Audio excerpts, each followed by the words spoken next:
Yeah? What do you got there, Iko? Oh, Invasion of the Mutant Head Lice. Yeah. Definitely pleases a specific audience, that one, right? Oh, I remember this. Yeah, giant robo-zombie of the living damned. Cult classic. But we've seen that one a lot, though, yeah? Oh, how about this one? Horror Massacre of the Terror People. Yeah, part 1. I think it was the best, you know? Because by the time they got to part 7 with all that mutant cucumber people thing, it got really old, you know? Oily maniac! Yeah, Oily Maniac! This is an actual film, no joke. Released in 1976 from the Shaw Brothers Studios in Hong Kong. Plantation worker Shen gets a magic formula from his uncle. Then he uses it and transforms into an oily monster, claiming revenge for his bad life. The editor's highly recommended choice. Enough said. Oh, I love this one. Some great effects for that time, too. Yeah. Croctopus versus Mecha Mantis. Going for the intellectual stuff, huh?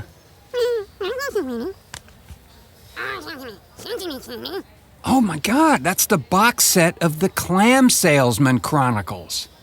Oh, and it's the whole 71-part trilogy, too. Oh, wow. Clams! Yay!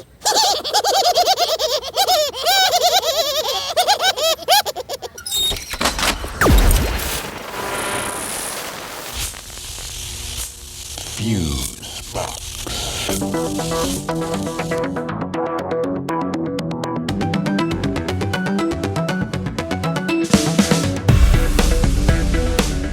Okay, this is Fusebox number 234, Shroud Pleaser, and you are clearly wrapped way too tight. But I got all this stuff to do, places to go, people to see, things to arrange, and all these office supplies that need to be arranged by color, type, texture, and name. And then there's the paper shredder. Yeah, buddy, you need to relax a bit. I mean, all that pent-up energy, that could cause you to...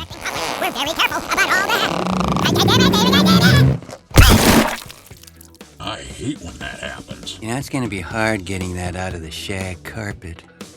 Greetings, friends, and welcome in to this, the 234th edition of Fusebox, hauntingly entitled Shroud Pleaser, and I'm your searching for ghouls in all the wrong places host, Marc Rose, and over there, lurking among the bubbling radio beakers and fuming audio stenchers, is the Diabolical Doctor of the Dials, Milt Keynes, everybody. Well, thank you kindly.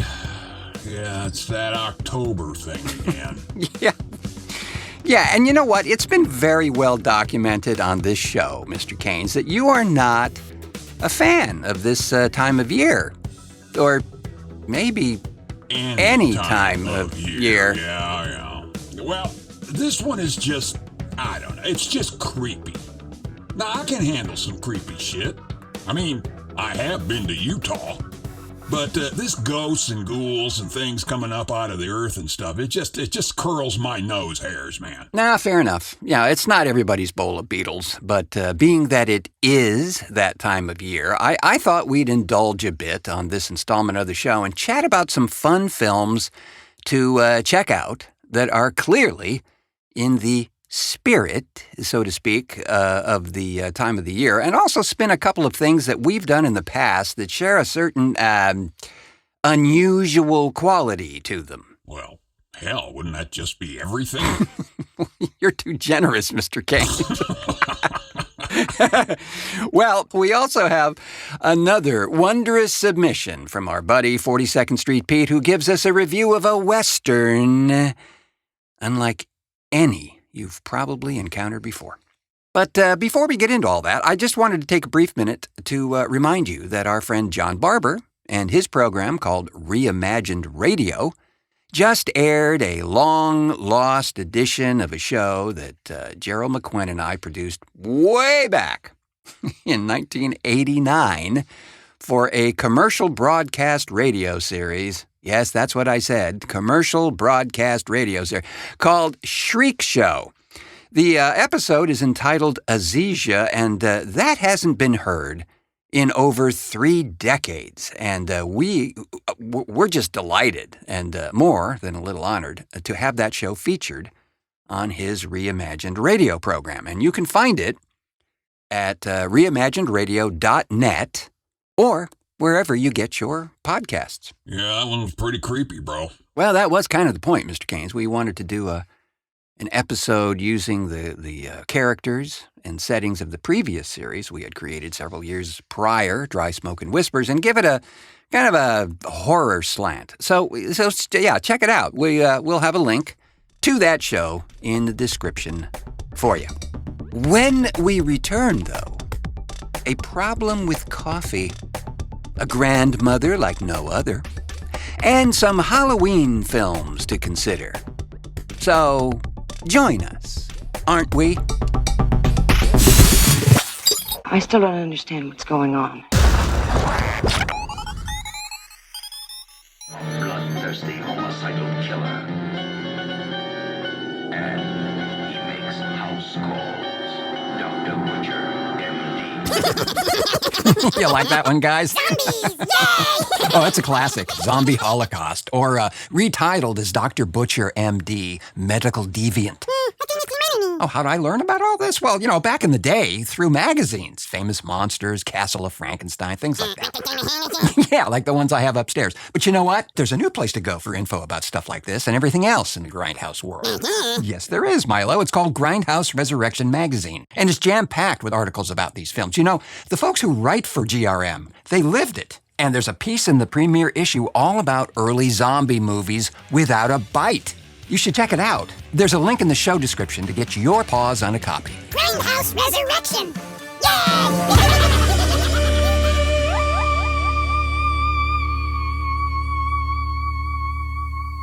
The show for everybody, but not everybody will like it. TheFuseboxShow.com. Alrighty then. Keeping within the spirit of the season, friends, we're going to do a secret word? Yeah, why not? Okay.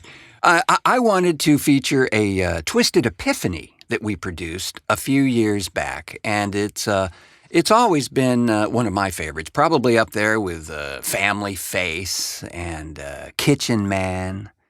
All coincidentally written and narrated as well by Jodi Lorimer, and can be found in our archives on the website, thefuseboxshow.com. But we'll make it really easy for you. A link to those two will be in the show description. But Grandmother has always been a personal favorite. As I say, written and narrated right here by Jodi Lorimer.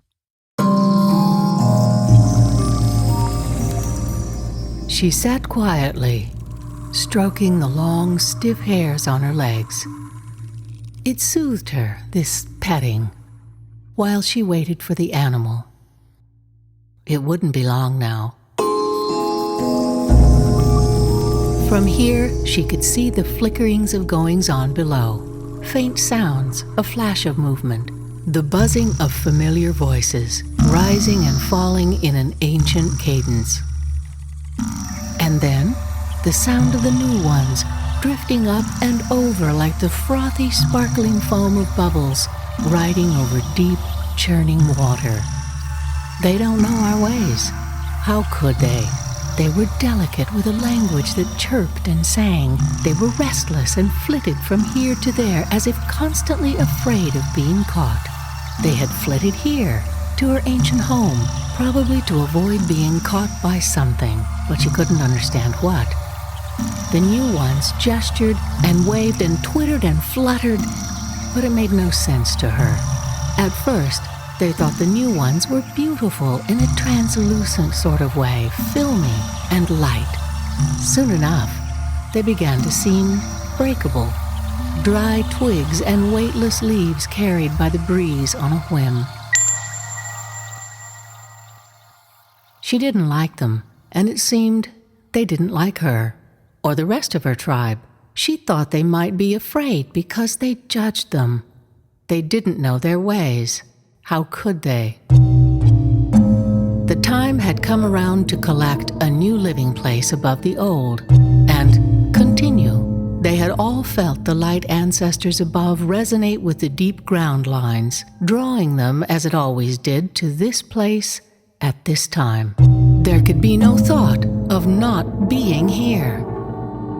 It was ever so. It was simply the order of things. Yet after we had collected, and when we began to dig, to uncover the old living places, to bring the grandmothers up from the den of deep energy, as they must, to inhabit the new living place and radiate to the living, the new ones suddenly flew to a far corner and twittered nervously, waving their arms and fluttering.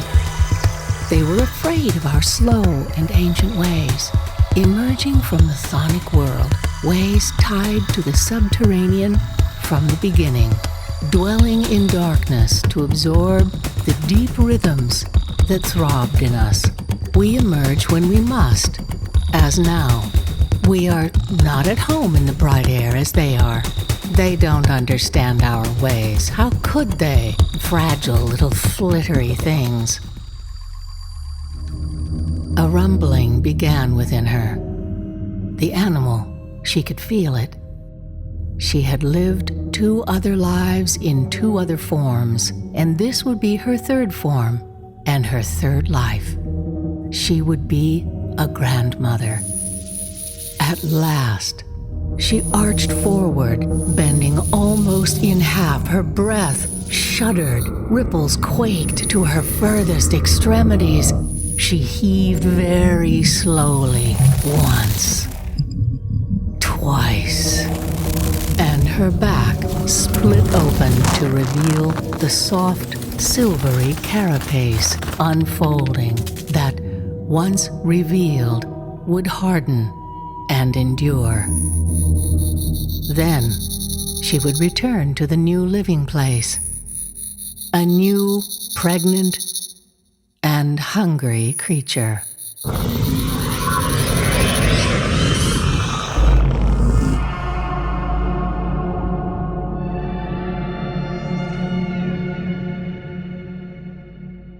So I can't figure out if I need a can of Raid or a bazooka for this one. You know, my guess is neither.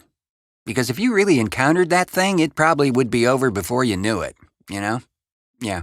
A charming little piece there from the pen of Jodi Lorimer entitled Grandmother.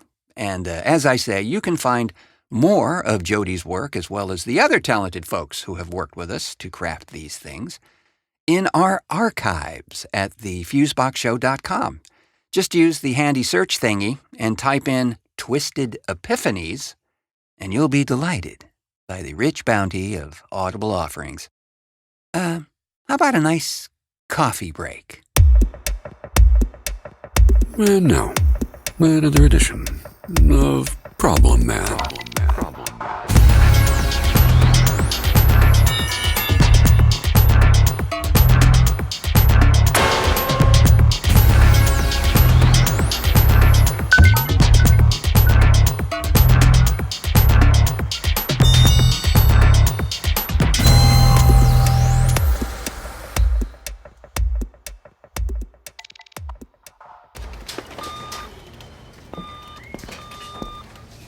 Hi there. Welcome to Pricey Foods. How can I help you? Oh, hi. Well, I bought this coffee yesterday by mistake. Uh-huh. And I was actually looking for the whole bean variety, and I picked up the ground one instead. Oh, sure. Happens all the time. Oh, good. Great.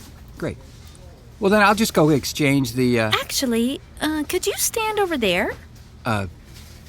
Am I in the way or something? If you could just stand over there, it'll be just fine, okay?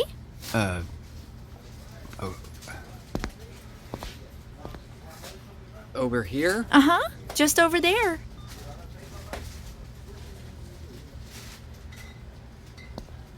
I mean, I could just grab the one I want and then Just right over there would be great.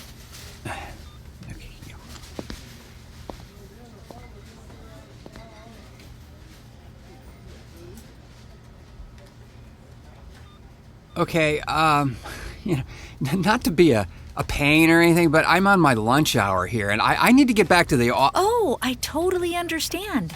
Something will be with you in just a moment. I'm sorry, did you say something will be with me? Uh-huh.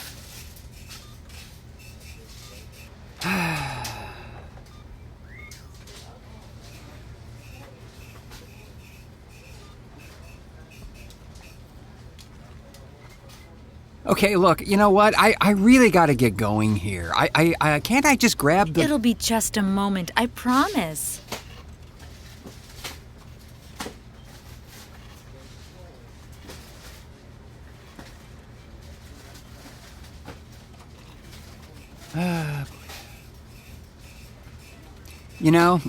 I can do this another time. I'm really, really running late. So, maybe Hey, what the hell? I'm stuck. I can't move my legs. Hey, it's like I'm rooted to the floor here. Uh-huh. No, really. I'm stuck. I can't seem to, What the hell is that? Hey, do you see this thing? Miss, do you see this thing? Uh-huh. This thing in the ceiling, it's coming down pretty, are those blades? What is going on with this? Something will be right with you. Yeah, I see, but this is not. Hey, you know what? No, I really...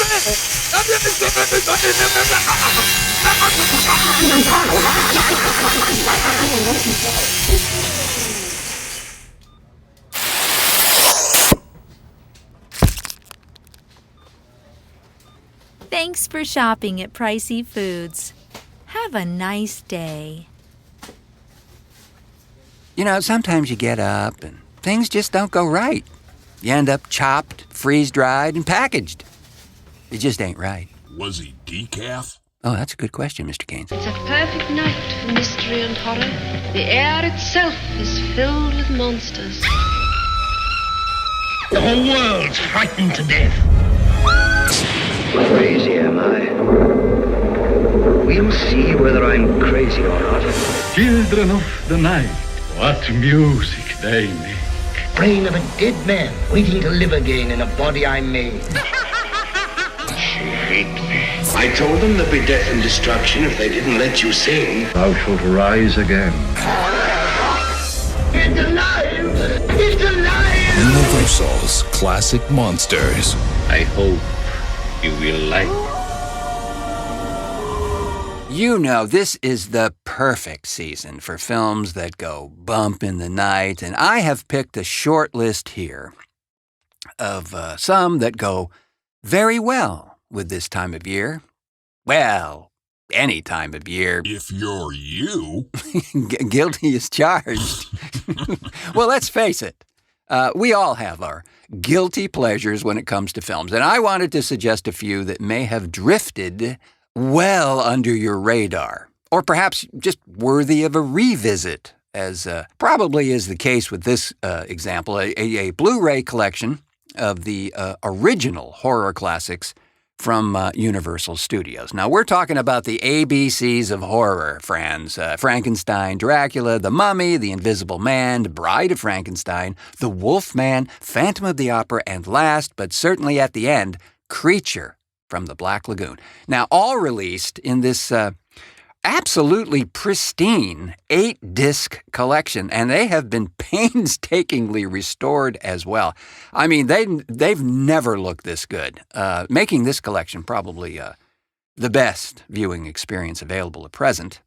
And what's more is that also, right now, all of these are showing on Prime Video, if you happen to have that. The hard copy version of this collection features a 44-page booklet with all sorts of backstory info on the making of these films, and well worth picking up, because I think it's kind of at a bargain price right now, too. So if you're a fan of these classics, it's worth checking out. Oh, I gotta say, I love me some Wolfman, creepy or not. Oh, breaking your own rule against the creep factor, Mr. Keynes? Well, see, I can watch this, like at 10 a.m. or in the middle of the afternoon, and it'll be fine, bro. Ah, I see. So, like at night, you won't flash back to the previous viewing and... Now, just stop it right there. Yeah. A brilliant scientist submits himself to a machine to prove his theory, with disastrous results. Don't touch him! Shock. Science runs amok when human beings tamper with unknown forces. Cut the power! Explosive scenes as nature's forces demonstrate their superior power against man's efforts to interfere with the normal order of mind and matter. A shattering suspense film to rivet your attention from its dramatic opening to its devastating climax. Be sure you see this terrific film, The Projected Man. I gotta tell you, as a child, I was obsessed with seeing this next film, and it would remain elusive until many, many, many years later, as this one never turned up on at least my local creature feature or shock theater or chiller or whatever. It's from 1966, a science fiction/horror tale called The Projected Man, starring Bryant Holiday. It concerns the invention of a device that can transport inanimate matter from place to place, and does so rather well, but trying it with a human has a rather horrific consequence. Sounds a little like The Fly, yeah? Yeah, definitely inspired by that for sure. And has a lot of the similar trappings of that kind of story, but the production value and performances are really well worth taking the spin on for this one. It's got a sort of... really kind of predates it, too. It's kind of a graphic novel air to it. Terrific set direction and production design. Well, I won't want to avoid missing it then. The brain, it's gone. That's not all. The entire spinal cord is missing. But it's incredible. It's as if some mental vampire were at work. Does it come from another country or another world? This terrifying menace that G2 must destroy before it's too late. How can they stop this invisible force whose only warning is a weird, blood-chilling sound?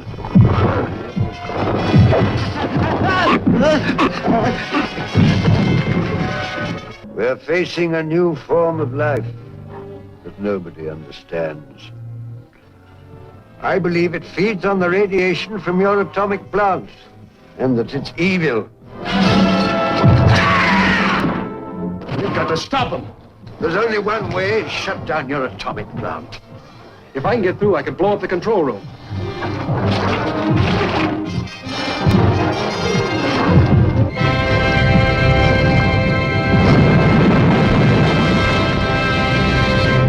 Next, we have another classic. Again, more in the science fiction/horror category. This one from 1957, it's Fiend Without a Face. All about these invisible creatures that suck out your brains. Brain suckers! Yay! That's right, guys. Knew you'd be fans. Well, actually, you do get to see them at the end, but it's a treat, believe me. It's a real treat. This edition was put out by Criterion, which is a thing, a few years back, and they did a fantastic job at restoring this one. They typically do much more serious films, but figured this was a worthy effort, so they did. Again, great cinematography, some pretty clever stop-motion animation, and a script based on a story originally written in 1930 by Amelia Reynolds for the pages of Weird Tales magazine called The Thought Monsters. It would appear, this film, on those Saturday afternoon shock shows back in the day, but in many, many cases, it was a wee trimmed So it's great to see this thing intact. And I do believe this one, too, is available on Prime Video. These things want flesh, any kind of flesh. And once they sense it, they'll eat their way through anything that comes between them and their meat.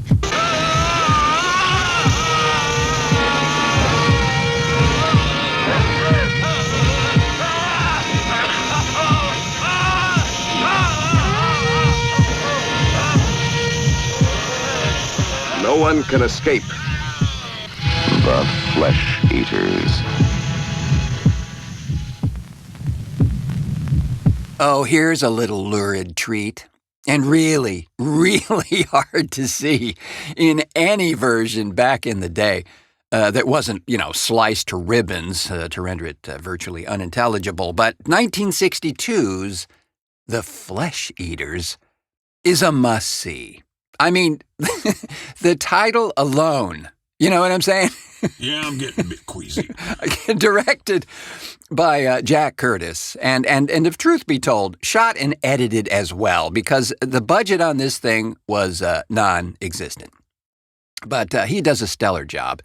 And the lead crazy guy is played by Martin Kopech, a guy whose face will be immediately recognizable, certainly from his scores of TV roles, as he appeared in Man from U.N.C.L.E., The Outer Limits, Voyage to the Bottom of the Sea, The Rifleman, Get Smart. The list is pretty long for Martin.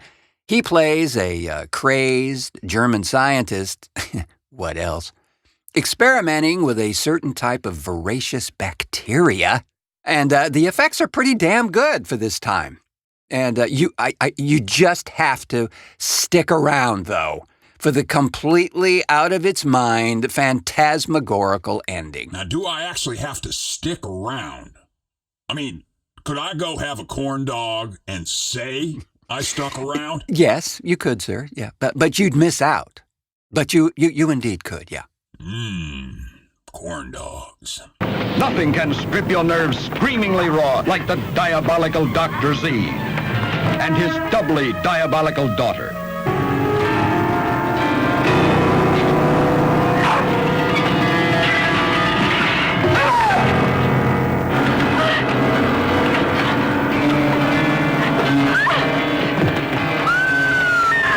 How many thrills can you take? Warning, this picture is for people with nerves of steel. Get rid of her right away. The sooner the better. I'm leaving here and Nadia's coming too. Too late now.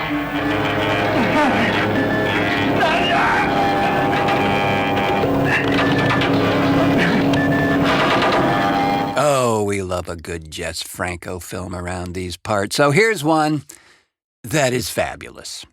A beautifully shot, hyper-stylized film called The Diabolical Dr.Z from 1965, shot in gorgeous black and white, almost film noir style, and features a mind control machine, poison-tipped fingernails, mannequins, go-go dancers, and did I mention mannequins? Oh, you did, actually. Yeah. Jess had a thing for mannequins. I'm not sure what's going on there. This, too, is on Prime Video, so you don't have to send for it halfway around the world to pick up a copy as I did. So there are just a few of the faves I've randomly picked out. There are so many, friends. Really. I could have done an entire show on more of these films, but as not to wear out our welcome. Or patience. Or patience, yeah. We'll leave it there. But staying within that spirit, thank you. And giving us the straight talk about all things Grindhouse, we've got another thrilling installment from our buddy 42nd Street Pete. This time, a Western from a decidedly different part of town. They were desperate criminals, chained together, driven by a vengeful sergeant. They feared nothing. They were destined to die shackled like animals. What you see here is only a sample of what is in store for you in Cutthroats 9. For your protection, you will be given the terror mask free at the entrance. We urge you to use it if the violence is more than you can stand.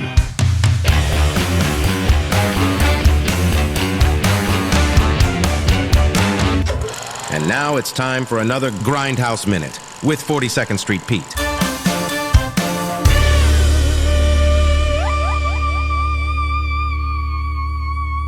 This is 42nd Street Pete bringing you a Grindhouse Minute. The Cutthroats 9. It's a spaghetti gore western. And that was like in 72, and I think it was directed by Joachim Marchent, who did a couple other westerns. I think he might have done Slugs, too. But here's the thing. I never actually went to see this movie. I went to see what it was playing with, but I had been out all night because I was going to go catch it at night, but then I hooked up with my barmaid friend, and we were drinking all night. So basically, I was going back home to Jersey. I took the wrong bus. I got off, and it was in East Orange, the Hollywood Theater, and whatever I wanted to see was playing there with the Cutthroats 9. So I walk in, sit down, and that's all she wrote. I woke up at the end of the credits, and then Cutthroats 9 came on.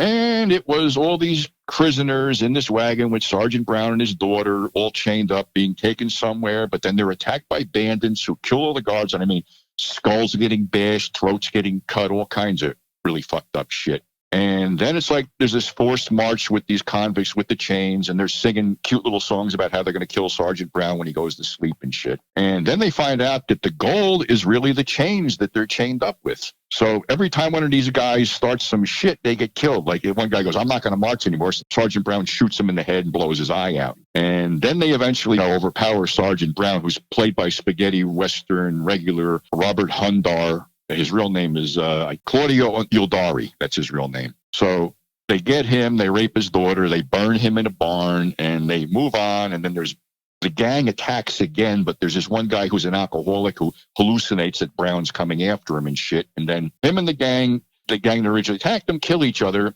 And then the last two guys are in this trading post owned by this guy named Caldwell, who they have issues with. So they string him up and they disembowel him, which wakes up the wino behind me, looking up, goes, look at all them guts hanging out. He falls back to sleep. So then the daughter finally finds a stick of dynamite and lights it and blows the whole place up, ending their torment and mine as well, because it was cold as a fuck in this place. And the thing was, I was going to leave when I woke up, but my legs fell asleep, so I couldn't get up.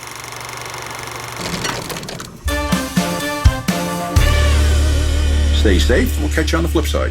So it had a terror mask? Yeah, that kind of William Castle ballyhoo thing that was used on and off again in the 70s. And this is no exception. Gotta say, too, this one has definitely escaped my radar. I've never heard of it. You know, I never got any of those things. I mean, I went to some of those flicks where they gave away stuff, but for some reason, they were always out of whatever it was by the time I got there. I kind of wanted that barf bag thing, man. Oh, yeah. I recall Marc of the Devil had one of those. Or what about the special green blood you were supposed to drink to protect you from the creature in Brides of Blood? Or was that Brain of Blood? Or maybe... Blood of the bloody corpse of blood? Yeah, maybe that was it. In any event, on that sanguinely drippy notion, we shall call it a show, friends, but not before thanking our contributors to this edition of Fusebox, Erin Lehn, Jodi Lorimer, Jeff Pollard, and Mr. 42nd Street Pete for outstanding oral embellishments. And by the way, Pete has just released a new Western novel of his own called Gunfighters of the Drunken Master, a trilogy. And I'll be doing a review of this in the next show, so please join us for that. Thanks as well to the interdepartmental man of misery, the Grand Vizier of Volume, Milt Keynes, for technical assistance and Halloween hating. A pleasure as always. And folks, even though it's that creepy time of year that we all hate with rage and hateful, fiery, rageful hate, why don't you turn that frown upside down and help out our little show here by going to Patreon and signing up to become a member and help support this here fine show. Yes, that's right. If you go to patreon.com/The Fusebox Show and sign up, you'll get free swag immediately for doing that. Early show releases and all sorts of vaguely... or maybe that was spiritedly lurid material, not fit for anybody. It does most surely help us out and keeps us stocked in Japanese pocket squirrel kibble. Thanks bunches and bunches to the folks at Grindhouse Resurrection Magazine for their continued support, because we can all benefit from a little more Grindhouse in our day. Can't we, though? I have been your all wrapped up with Nowhere to Haunt host, Marc Rose, saying until our next cartoon.